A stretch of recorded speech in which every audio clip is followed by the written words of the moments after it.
Hey Scotty, didn't we get something new in the mail today? Okay, well that's new. Sure, let's open it up. Hello everyone and welcome again to our channel. Today Scotty and I are doing an unusual unboxing. Thank you very much Scotty for that intro. Today we are going to have a look at Lorcana, the trading card game. We have one booster for Lorcana. This is the first chapter. I know nothing about this game. I don't know the rules. I know the characters because, well, I used to grow up on Disney and we still watch a few Pixar and Disney movies here in this household. So I was interested in seeing some of the cards inside. So Scotty and I thought it might be cool to just give you a completely blind view from a player that has been playing Magic the Gathering since 1994.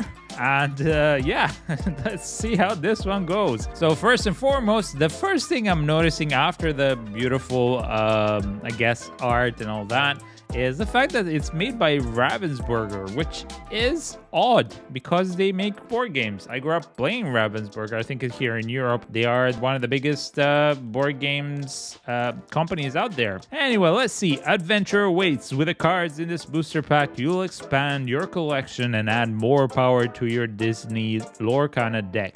Yeah, so this is very much Disney's way to tap into the collectible card game. I know that there's quite a hubbub about this. It's quite, well, popular at the moment. We'll see if the game can sustain itself. And yeah, the game was made in the United States, but it was imported in the UK by Ravensburger. Does it say anything else? I think these will be printed in the United States. And then here you can find the rules, I guess, and that's it. On the front, we have, what is it, Elsa, I think, if I'm not mistaken, from Frozen 1 and 2. You can correct me if I'm wrong in the comments down below, but yeah, so this is for 8+ and 12 additional game cards. So you get 12 cards. Let's see how this goes. Let's get cracking. It's gonna be wild. I don't know anything about anything, so I'm gonna try and see how good this is. So here at the back we have what I think is gonna be like a token kind of art thing. Okay, so you can build arts, I would reckon. Okay, that's nice. And then we have at the front, okay. All right, the game looks fairly different yet similar. This is a magic golden flower. So this has one cost for something, so I guess that's how you cast it, or at least play it. And then it has a little icon here, which could be the expansion symbol. And then we get the name type, so it's an item, so kind of like an artifact that will recognize something that the characters in this game get to use somehow. And then the ability says Healing Pollen. Banish this item, remove up to 3 damage from chosen character. Okay, so there's damage in here and characters and all that. And then you get the flavor text. Once upon a time, a single drop of sunlight fell from the heavens. Flynn Rider. So this is from Rapunzel. Okay, cool. And then you have a symbol here, which I would reckon is the rarity symbol, such as is common, and then numbering and so on and so forth. In similar spirit with Magic the Gathering. Then we have Scar. Okay, I have not seen this Scar in my Lions King movies, but okay, this is a 4 cast. Let's say it's a caster. I don't know what it is.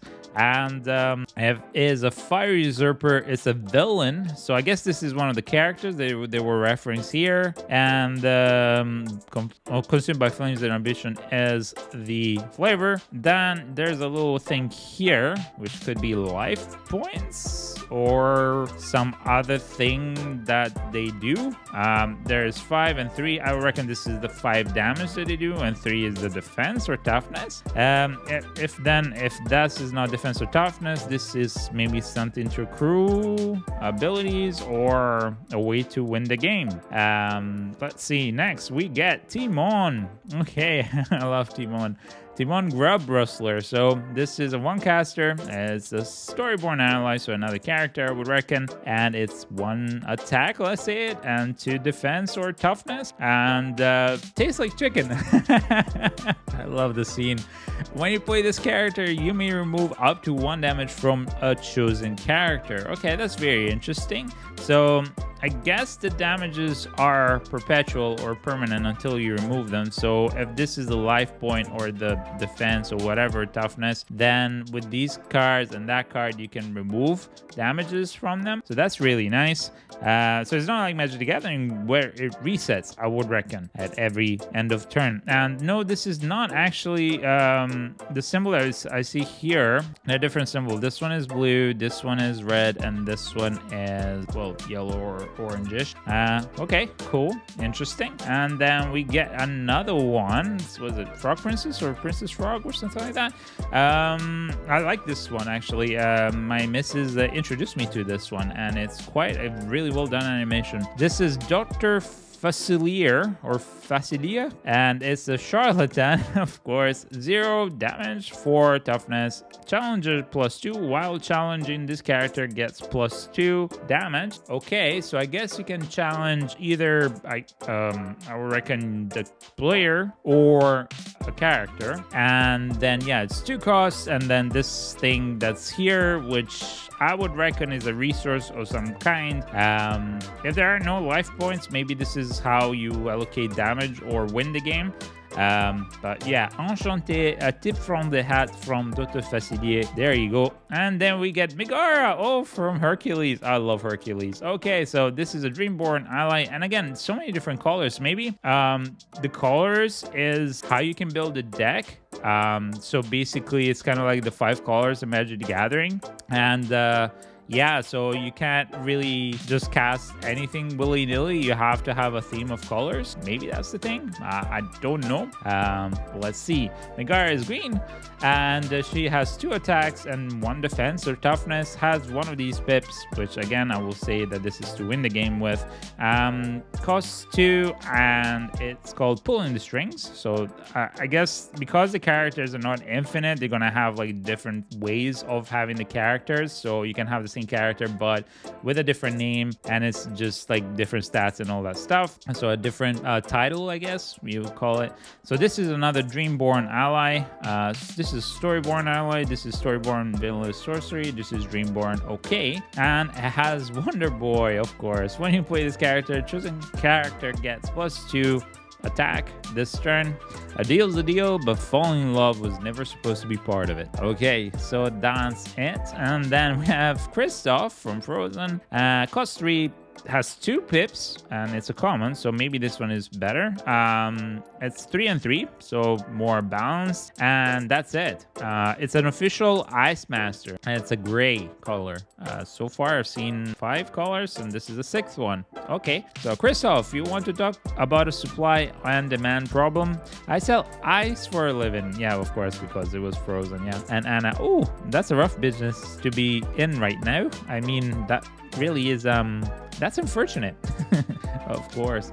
Then we get Fan the Flames. Okay, this is an action, so maybe it's like an instant or like a sorcery. Anyway, it's a spell. So an item is something that you would use, an action is something that you would do. So something on a different wavelength of these 2 types. And that's an uncommon array, I guess. It costs 1, and ready chosen character, they can quest for the rest of this turn. Ready for what?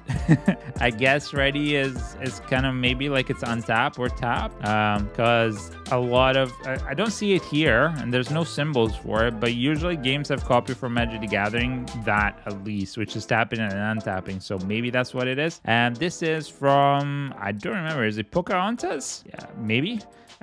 So this is pretty words can come from a coward, but so can ugly one. Okay, then we get Anna. Okay, this is a 2/4 Storyborn Hero Queen. Also the cards, I would like to point out, I'll review it at the end, just what I feel, but it feels so weird.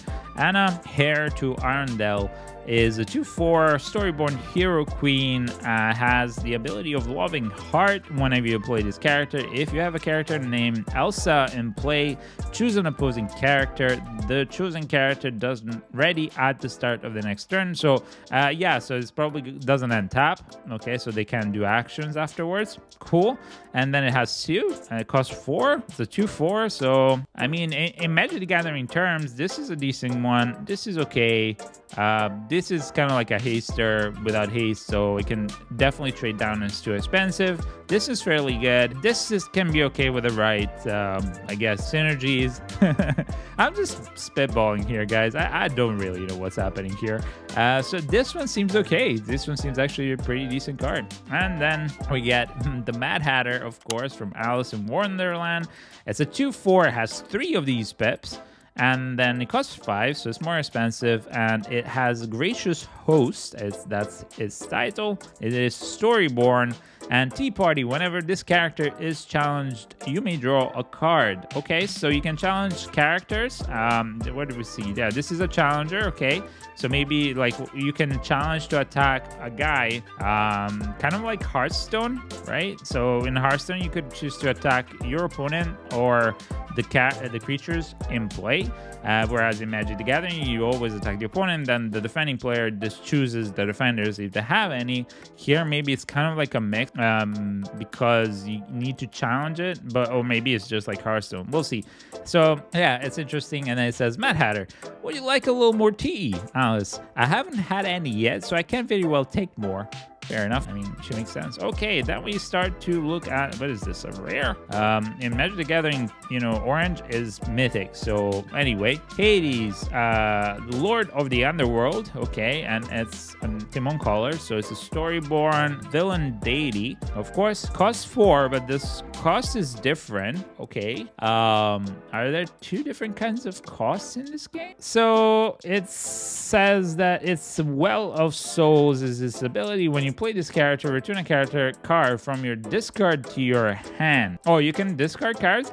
Is it discard whenever you want? Because that's so far, to be fair, I haven't seen any lands, but I don't know if lands is something that you need to buy in a deck, or they just come like one in each pack, or you just don't have lands in this game and you discard them and do something. Who knows? Yeah, so okay, this is okay. I guess you play this. It's a 3/2. It costs 4, and you get to get a card that you've discarded back. Might be really good depending on how you discard. And then we have this is yet another symbol. I don't know if that was uncommon, rare, mythic, but I don't know. Maximus Palace Horse. So this is a 5-coster. It's a 4/5 Storyborn ally bodyguard. This character may enter play exerted. Okay, as an opposing character who challenges one of your characters must choose one with bodyguard if able. Okay, so exerted I guess is like ready, and exerted is like play tapped and untapped. So exerted is going to be tapped, and then support one of his character quests. You may add to their attack to another chosen character's attack this turn. Okay, so you can go on a quest with more than one creature. Okay, I wonder what a quest is. And then we have a foil. Okay, this is interesting. Very, I mean, similar foiling to basic Magic the Gathering foiling, actually. You can see that some parts have been allied in different ones. And yeah, it's very nice. The only thing is the borders are not foiled. This part is not foiled, but the cost is foiled. So that's interesting. I hope that translates on camera. Anyway, this is Megara pulling the string, so it's the same card as this one. Okay, so a bit of a final thoughts on this crazy adventure. Yeah, the card stock feels very, very strange. It's so paper thin. I don't think they've thought it through. Ravensburger, they make games, board games, and realistically, if you're shuffling a lot of board games, they don't care and the cards get destroyed. But if you have collectible cards, yeah, and even with sleeves, it's still gonna be very, very flimsy. And if you can feel like it's kind of like a board gamesy feel to these cards, they're not too different from Magic the Gathering on a surface level. But yeah. Other than that, it looks fun. I would love to see how popular it gets. With these kind of games, it's always, there's always one popping up here and there. And the problem is, I mean, this is Disney backing it up, and we'll have to see how much Disney cares for it or not. But, and of course, it's not a small indie company, Disney. They can pump as much money as they feel like they want to. But the idea is, how popular will this be will determine how many people actually play it. At the moment, there's a buzz, like, you know, everybody's interested and it's a new thing and it's Disney. Everybody in one way or another knows Disney. And then maybe let's see in 6 months how it's gonna be. But it looks fun. It looks interesting. Yeah, I mean, it reminds me of so many other card games that have popped up and then eventually disappeared. But, you know, hey, I hope it actually succeeds. I hope there's something else on the horizon and people have an extra card game to play. Anyway, that was it from Scotty and I. I hope you've enjoyed this review. And yeah, this blind review, I guess. And yeah, if you want to see more of this, please let us know in the comments down below. I will be happy to get my hands on some more of this stuff and try and blindly review and bumble my way around. And yeah, for all things Magic the Gathering, just stay tuned onto our channel. If you like the video, please thumbs it up, subscribe to the channel, because it helps small channels like ours a lot. And until the next one, be good, be kind, and we'll see you next time. Bye.